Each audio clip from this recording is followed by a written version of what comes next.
year-long rally we've seen in gold is set to continue into the fourth quarter as the money press continues around the world. So investors should be looking to position themselves for further upside in the gold. On the downside, we actually would be looking at energy prices. Oil prices have been staying high into the third quarter. We could see them drift lower into the fourth.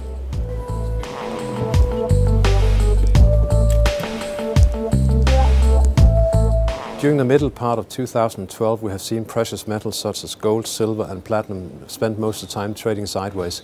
This was changed into the third quarter, kicked off by a big rally in platinum due to unrest in South Africa and carried forward by additional raised hope for stimulus.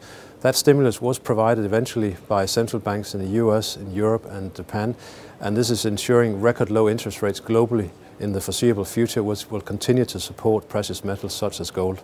If we look at the levels, once we clear the 1800 level, there's no reason why we can't revisit the record high from 2011 at 1912 and into 2013 with the ongoing negative real interest rates and low interest rates in general, we could make a dash at $2,000.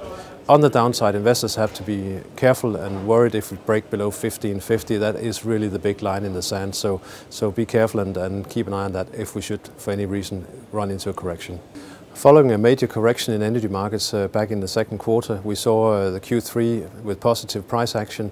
Investors were gearing up towards quantitative easing being announced by the US, and we had the geopolitical risk premium coming in from the Iran-Israel situation.